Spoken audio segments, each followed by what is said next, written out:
Saudações pessoal, quem está falando com vocês é o Marcelo, todos vocês sejam bem-vindos para mais um vídeo. E para a gente iniciar com as atividades do canal, com todo o entretenimento de todas as galáxias e de todos os universos da ficção geek, vamos tratar hoje sobre uma personagem que é um pouco restrita às suas aventuras e que eu acredito que não é muito difundida no nosso meio. Vamos falar sobre a Gwenpool. Já peço que você deixe seu like, sua interação, que é de extrema importância. E vamos lá. Bom, Gwenpool, originalmente, ou seja, antes da sua inserção no mundo de ação, ela residia em um universo muito parecido com o nosso. Ou seja, nesse universo não havia heróis ou super seres, e nem tampouco aventuras mirabolantes. E tudo que fazia parte do mundo de ação, ou seja, dos quadrinhos, ficava restrito às revistas e às mídias audiovisuais. Seguindo a mesma premissa do Superboy Prime da DC Comics, onde o Superman e os demais heróis eram apenas histórias em quadrinhos. E por intervenção da chamada Crise nas Infinitas Terras, o jovem Superboy Prime descobriu a sua verdadeira realidade e acabou sendo inserido naquele mundo dos heróis. Podemos dizer que o mesmo aconteceu com a Gwen em sua juventude. Ela, quando era uma adolescente, era descrita como uma menina com certos tons de problemas, era uma pessoa muito problemática. E ela tinha certas dificuldades de lidar com o mundo real e com suas responsabilidades. Ela, em seus últimos anos do colégio, não conseguiu obter a tão esperada aprovação do ensino médio, e isso fez com que ela largasse os estudos e a vida acadêmica.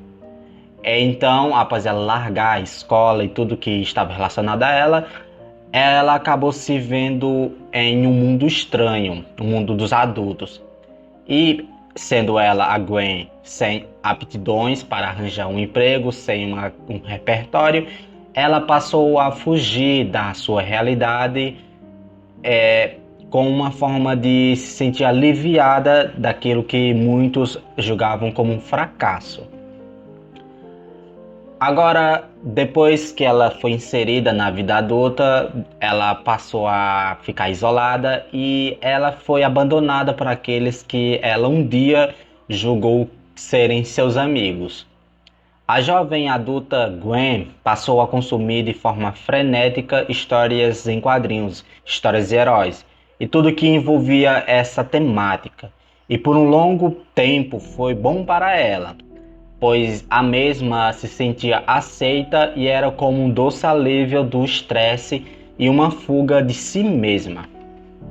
Bom, depois que a gente já explicou um pouco sobre a vida dela no chamado mundo real, ela sofreu uma certa trama. E por meios desconhecidos, os quais eu julgo serem a chamada divina providência daquele que está acima de todos, a jovem moça Gwen, ela fez uma transição e ela foi relocada para o universo Prime da Marvel Comics. Tendo ela consciência da sua natureza real e do conceito da quarta barreira, a menina ela não se rebaixou a um simples extra dos quadrinhos. E ela exigiu que ela possuísse um traje de herói, um traje chamativo, e ela ordenou que um alfaiate do mundo de ação do universo Prime da Marvel Comics produzisse o seu traje. Mas só que esse alfaiate ela acabou interpretando muito mal o que ela estava passando para ele de informação sobre si mesma, e ele acabou vendo nela certas características malucas e psicóticas. E isso fez com que ele criasse o arquetipo de Gwenpool. Tanto que por isso que o traje dela lembra um pouco o traje do Deadpool.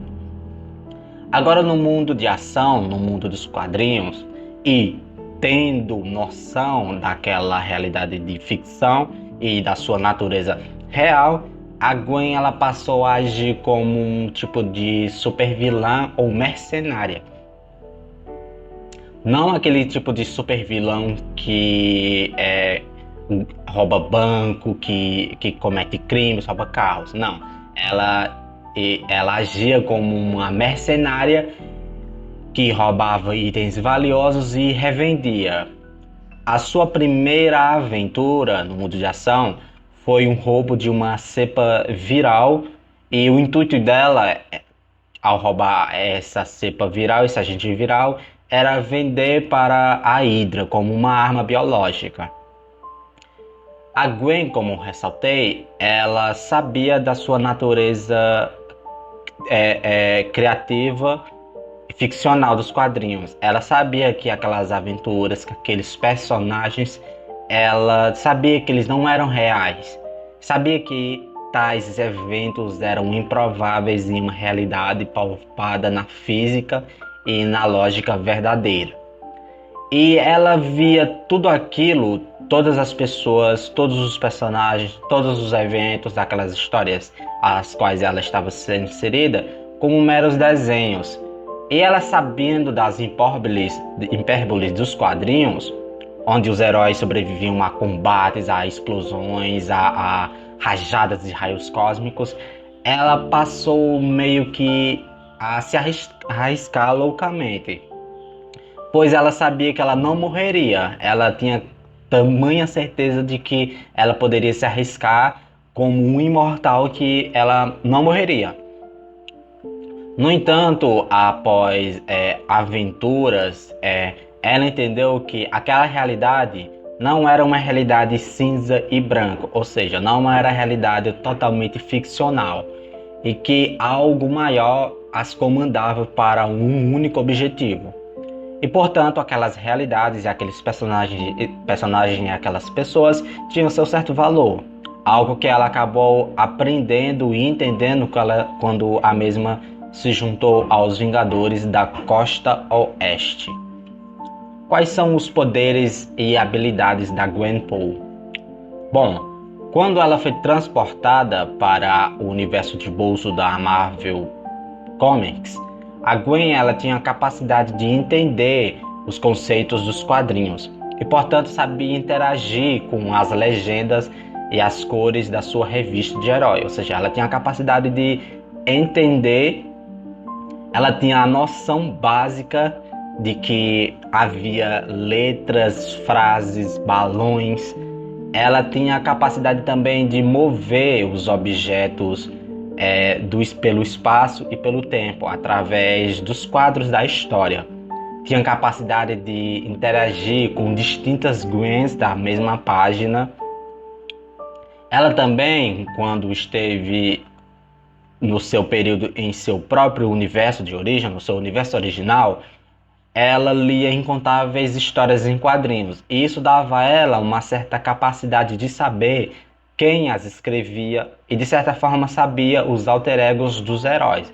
Ou seja, ela sabia quem era a autora, o autor das suas histórias em quadrinhos. Um exemplo de que ela sabia os alter egos dos super-heróis, ou seja, as suas identidades secretas, é com a Jane Foster. E a Gwen sabia da vida dupla da Jane Foster, tanto como a doutora Jane Foster, como a poderosa Thor. Mas, tendo todo esse trambolho de habilidades, de conhecimentos, ela tinha fraquezas. E a sua fraqueza era a supervisão editorial da Marvel. E os seus poderes, eles eram limitados e se ligava ao fato de que ela não tinha permissão de manipular certas histórias. Por mais que ela conhecesse os quadrinhos, por mais que ela tivesse lido os quadrinhos no seu mundo real, ela não tinha a permissão total de manipular aquelas histórias. Galera, esse foi o vídeo de hoje. Muito obrigado por você ter assistido. Um forte abraço, até nosso próximo encontro e valeu!